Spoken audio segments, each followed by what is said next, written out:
औज़ुबिल्लाहिमिनश्शैतानिर्रजीम बिस्मिल्लाहिर्रहमानिर्रहीम अस्सलामु अलैकुम वरहमतुल्लाहि वबरकातुहू my dear students.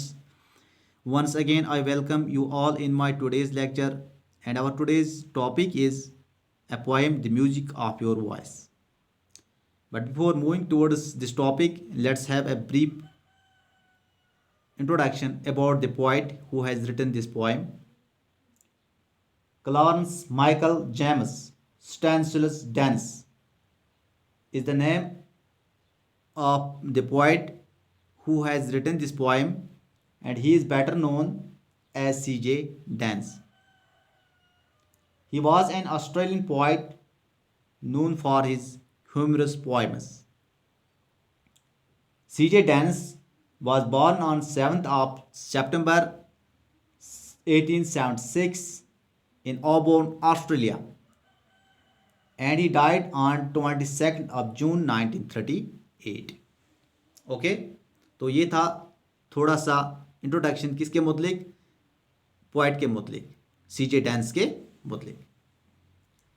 तो आप यहाँ पे देख सकते हैं पोइम को स्टार्ट करने से पहले आप देखिए इस पोइम में टोटल कितने स्टेंजाज हैं. 2 स्टेंजाज हैं, नंबर 1 नंबर 2, और हर स्टेंजा में कितनी लाइन्स हैं, 8 लाइन्स, यानी कि 8 लाइन्स वाले स्टेंजा इसमें हैं. ठीक है, और इस तरह के स्टेंजा को, इस तरह की पोएम को जिसमें एक स्टेंजा में 8 लाइन्स होती हैं, इस तरह की पोएम को हम ऑक्टिव बोलते हैं, OCTIV.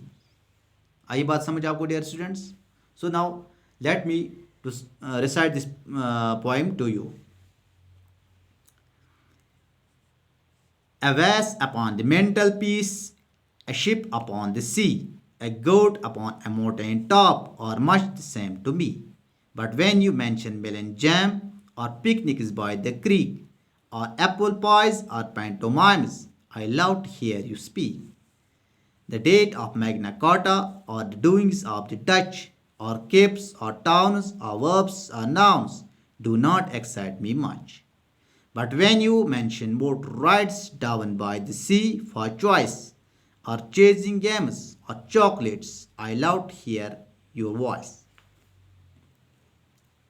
Okay? So, इस पोएम में जो पोइट है वो क्या हमें बोल रहा है, let's see. A vase upon the mantelpiece. A vase upon the mantelpiece. Mantelpiece का मतलब है it is a shelf on the wall above a fireplace. यानी कि ये एक शेल्फ होता है कहाँ पे, जो हमारी चिमनी होती है उसके ऊपर से जो शेल्फ होता है उसको हम मेंटल पीस बोलते हैं. A vase upon the mantel, जो वैस है किस पे, इस मेंटल पीस पे, यानी कि इस शेल्फ पे. A ship upon the sea, और जो शिप कहाँ पे, समुद्र. शाबाश, जो शिप समुद्र में खड़ा है. A goat upon a mountain top, और जो वहाँ पे गोट कहाँ पे है, on the top of the hill, वो बकरी कहाँ पे है, mountain top पे.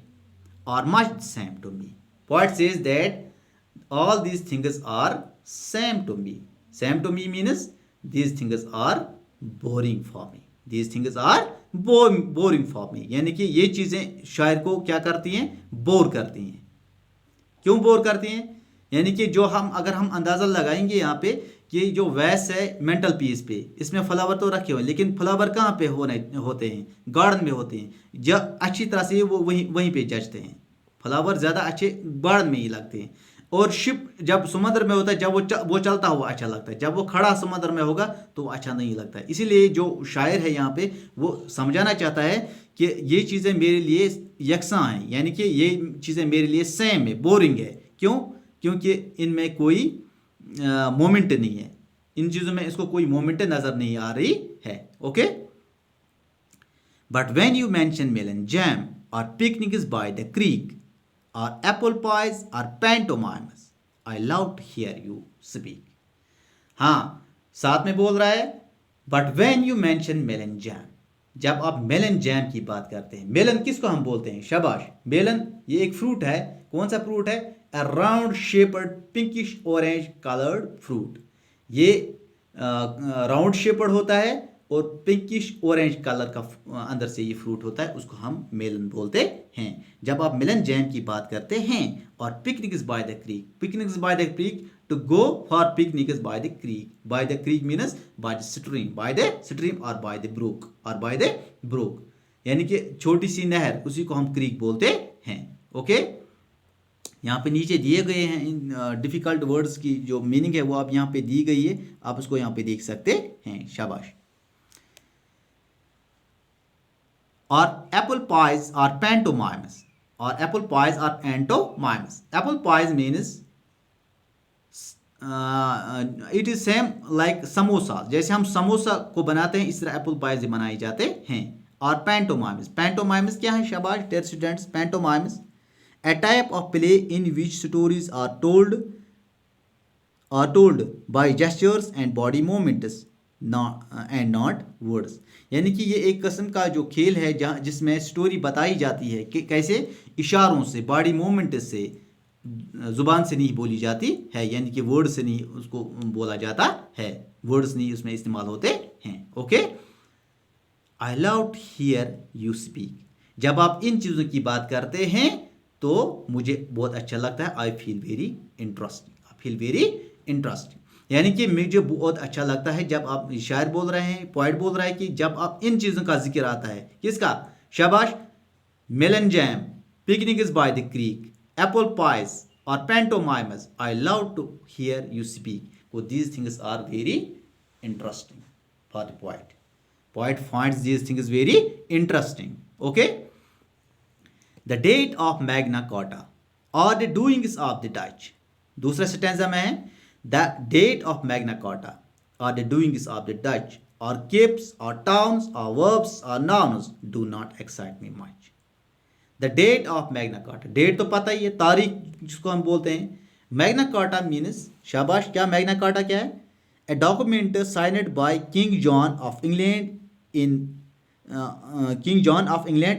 1215 which gave personal and political rights to the English people। एक डॉक्यूमेंट साइन किया हुआ है किंग जॉन की जानिब से, जो इंग्लैंड का रहने वाला बादशाह था। कब? 19 यानी कि 1215 का है की बात है ये, जिस डॉक्यूमेंट में ये बताया गया है कि जो डॉक्यूमेंट जो साइन किया गया है, जो इंग्लिश यानी कि इंग्लैंड के रहने वाले लोगों को पर्सनल और पॉलिटिकल राइट देता है, यानी कि same as our constitution, same as our constitution. हमारे कॉन्स्टिट्यूशन में जैसे हमें हमारे फंडामेंटल राइट्स दिए गए हैं, उसको साइन करके हमारे फंडामेंटल राइट्स, फंडामेंटल ड्यूटीज सब कुछ दिए गए हैं, इसी तरह ये मैग्ना कार्टा भी है इंग्लैंड का। ठीक है। और the doings of the Dutch, the date of Magna Carta और the doings of the Dutch, यानी कि डेट ऑफ मैग्ना कार्टा जो है और the doings of the Dutch, यानी कि जो doings of the Dutch means activities of Dutch, activities of the Dutch people, यानी कि जो वो करते हैं एक्टिविटीज, जो वो एक्टिविटीज करते हैं। और केप्स, केप्स मीन शाबाश, keeps point of land that sticks out into a large body of water, or we can say it a peninsula, है ना? ठीक है ना? ये जो पेनिनसुला होता है इसी तरह इनको हम केप्स भी बोलते हैं। और टाउन्स और वर्ब्स और nouns do not excite me much. So once again poet says that all these things, all these mentioned things do not excite him much, do not excite him much, do not make him much happy, make him much happy, makes him much happy. So कौन कौन सी चीज़ें? Date of Magna Carta, doings of the Dutch, capes और capes और towns or verbs or nouns do not excite me much. So all these things are very boring for the poet. Okay? But when you mention motor rides, साथ में बोल रहा है when you mention motor rides down by the sea for choice. अब जब आप motor rides की बात करते हैं, मोटर राइड्स मीन्स जैसे गाड़ी से राइड करना, उसको हम मोटर राइड्स बोलते हैं। डाउन बाय द सी, समुद्र के बीच से चलते हुए, यानी कि यहाँ पे मुराद है इसकी कि समुद्र के बीच से जब राइड होती, समुद्र के बीच में, यानी कि बीच, समुद्र का जो बीच होता है उसमें जब राइड होती है, जब उसकी बात करते हैं। Down by the sea for choice, यानी कि अपनी चॉइस से वहाँ पे जाना, अपनी मर्जी से। और चेजिंग गेम्स, यहाँ आप जब बात करते हैं किसकी? चेजिंग गेम्स की। चेजिंग गेम्स कौन कौन से गेम्स होते हैं? शाबाश, खो खो, उसमें भी हम चेज करते हैं, उसको हम चेजिंग गेम बोलते हैं। और इसी तरह hide and seek, hide and seek में भी हम चेज करते हैं। और chocolates, I love to hear your voice, जब आप इन चीज़ों की बात करते हैं, I love to hear your voice, तब मुझे बहुत अच्छा लगता है। That means poet feels very interesting these things, poet finds very interesting these things. कौन सी चीज़ें? Mention motor rides down by the sea for choice, और चेजिंग गेम्स, और चॉकलेट्स। यानी कि ये सब चीज़ें पोइट को बहुत खुश करती हैं, उसको बहुत लुत्फ यानी अंदोज करती हैं। यानी कि इस चीज़ों में शायर को मज़ा आता है। यानी कि इसका मतलब ये जो theme of this, what is the theme of this poem? Theme of this poem is that कि यहाँ पे आप देख रहे हैं कि ये इन चीज़ों पे है जो हमें इंटरेस्टिंग करती हैं, यानी कि वो चीज़ों पे यहाँ पे दी गई हैं जो हमें बोरिंग लगती है। यानी कि लाइक्स एंड डिसलाइक्स हम उसको बोल सकते हैं। लाइक्स एंड डिसलाइक्स, हमें पसंद क्या है, हमें नापसंद क्या है, हमें कौन सी चीज़ें इंटरेस्टिंग लगती हैं, हमें कौन सी चीज़ें बोरिंग लगती है, इसी के ऊपर ये पोएम है। ठीक है, ये इस पोएम का थीम है। तो उससे पहले अब ये पोएम हमने कंप्लीट कर लिए, लेकिन यहाँ पे हमें कुछ और इसमें समझने की ज़रूरत है। वो क्या है? शाबाश, आप जब यहाँ पे देख रहे हैं, यहाँ पे इन तीन लाइनों, पहले 3 लाइनों में लगातार जो एक वर्ड का इस्तेमाल हुआ है, दैट्स ए, यानी कि हर जगह पे इस्तेमाल हुआ है। तो इस को हम बोलते हैं, इसको हम एनाफोरा बोलते हैं। क्या बोलते हैं? एनाफोरा हम इसको बोलते हैं। ये क्या होती है? Anaphora is the term refers to a poetic technique in which successive phrases or lines begin with the same words। यानी कि जब लाइन्स जो हम हमारे पोएम में जब लाइन्स होती हैं, जब वो सेम वर्ड से स्टार्ट होती हैं, तो इस टेक्निक को हम क्या बोलते हैं? एनाफोरा बोलते हैं।